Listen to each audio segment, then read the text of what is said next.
All right, sports fans, how's everybody out there doing? William Martin coming at you one more time here on YouTube with another edition of the 300 Pounds of Sports Knowledge Podcast. The only team to win at least 60 games during the regular season in the NBA is now just one win away from earning a berth in the NBA Finals. Now, last night's 114 to 111 win by the Boston Celtics gave them a commanding 3-0 lead over the Indiana Pacers in the Eastern Conference Finals. And Boston could clinch their 21st trip to the NBA Finals tomorrow night. But it's all about unfinished business for the Celtics, who've made it to the Eastern Conference Finals for the sixth time in the last 8 years. But that NBA championship has eluded this group. However, will things be different this year? Okay, that's going to be the biggest thing. You look at the Celtics so far in these NBA playoffs, and they really haven't been tested. Why? Because they haven't faced a healthy team. You go back to the first round against Miami, no Jimmy Butler, no Terry Rozier.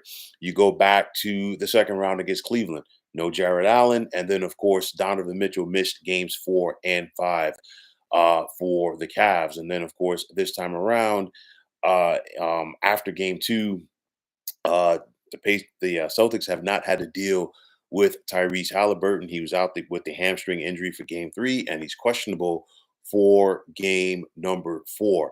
So you look at it with Boston, and throughout the season, one of the biggest hiccups has been playing down to their level of competition.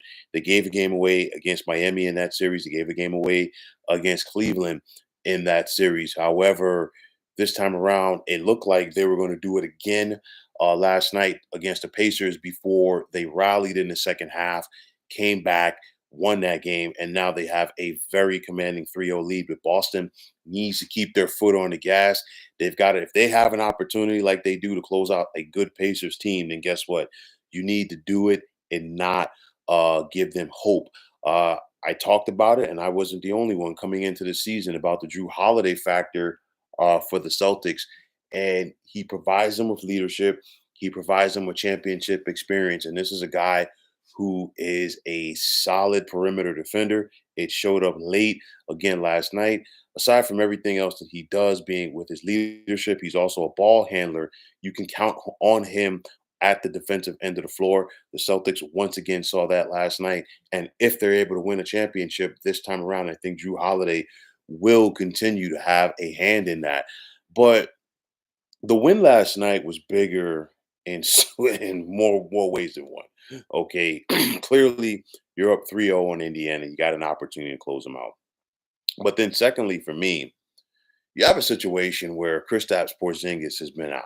Okay, now if you're Boston, do you really want to rush him back? I mean, it's one of those where if you're able to close out Indiana tomorrow night, you can sit back and rest him and get him ready for the NBA Finals. And then, of course, if you're Boston, you're hopeful that this series between Minnesota and Dallas can get stretched out some. I mean, right now it's tied late in game three. Of course, we know Dallas is up 2-0 in that series as well.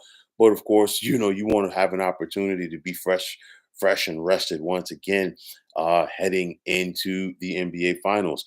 Now, Jason Tatum and Jalen Brown, can they bring it home? I mean, and I talked about this team being so close so many times in recent years. Of course, Tatum and Brown have been front and center for the bulk of that. And of course, when you think about the Boston Celtics organization, nobody in NBA history has won more NBA championships than them.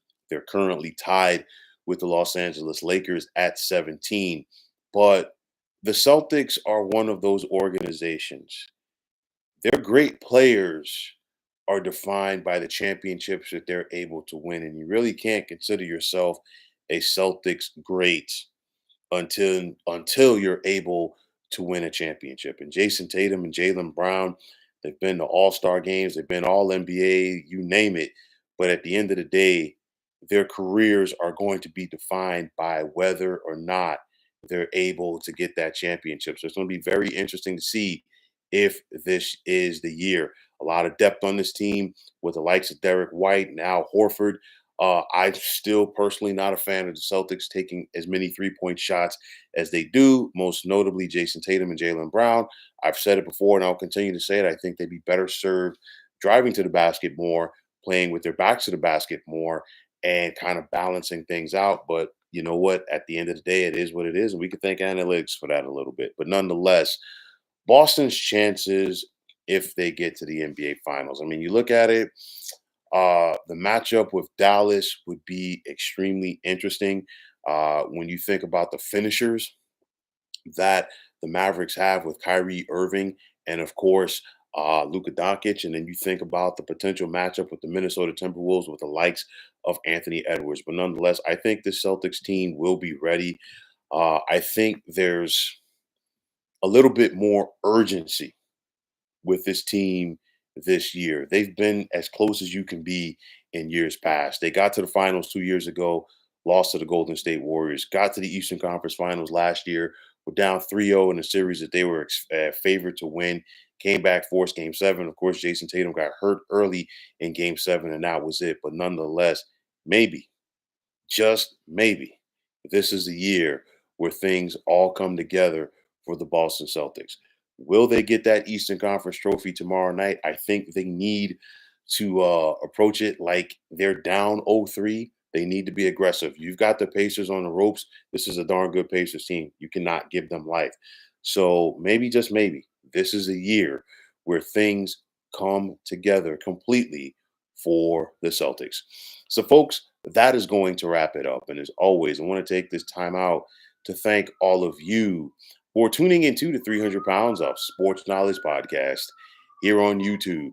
I want to take this time out to thank all of you fine folks out there for tuning in.